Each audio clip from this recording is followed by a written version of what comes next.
బాబు ఆడుతున్న మైండ్ గేమ్తో భారతీయ జనతా పార్టీకి ముద్ద దిగట్లేదు, ఆలోచన తెగట్లేదు. ఎందుకంటే బాబు తాజాగా వేసినటువంటిది మూడవ లిస్ట్ అనేది వ్యూహాత్మకం.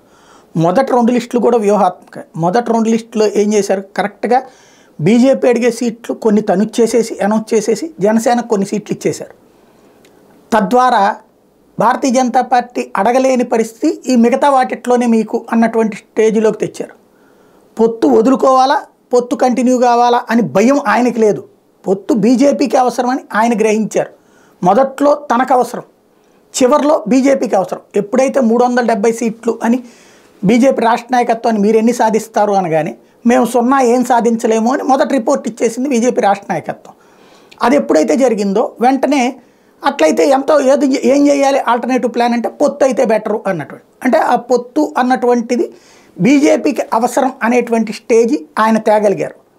ఆ ఇంపాక్ట్తో అప్పటికి వాళ్ళు పొత్తుకొస్తారని తెలుసు కాబట్టి వ్యూహాత్మకంగా ముందుగానే ఆ సీట్లని తెలివిగా అనౌన్స్ చేసేసారు. వాళ్ళు ఏమేమి అడుగుతారు, రాజమండ్రి లాంటిది, విజయవాడ సెంటర్ లాంటిది, విశాఖపట్నం లాంటి ఇట్లాంటివి అనౌన్స్ చేసేసారు. అట్లాగే ఎంపీ సీట్లని మాత్రం ఆపి వాళ్ళని పొత్తు దగ్గరకు వచ్చేలా చేశారు. ఎందుకు, వీళ్ళు ఎక్కువగా ఎంపీ సీట్లే డిపెండ్ అవుతారు కాబట్టి. అంత అయ్యాక ఇప్పుడు ఆ ఎంపీ సీట్లో మూడో లిస్టులో ఏం చేశారు తెలివిగా, బీజేపీ అడిగేటువంటి ఏలూరుని అనౌన్స్ చేశారు, హిందూపురాన్ని అనౌన్స్ చేశారు, విశాఖపట్నం అనౌన్స్ చేసేసారు. ఈ దెబ్బతో ఇంతకుముందు అసెంబ్లీ స్థానాల్లో అడిగైపోయినాయి, ఇప్పుడు పార్లమెంట్ స్థానాల్లో అడిగైపోయినాయి.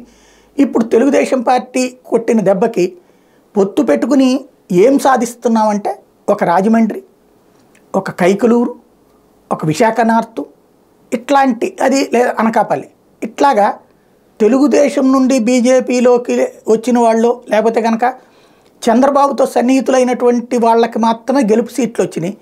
మిగతా వాళ్ళకి అంటే గట్టి స్ట్రాంగ్ సీట్లు వచ్చినాయి. మిగతా వాటి అన్నీ కూడా అయోమయం పరిస్థితి అయింది.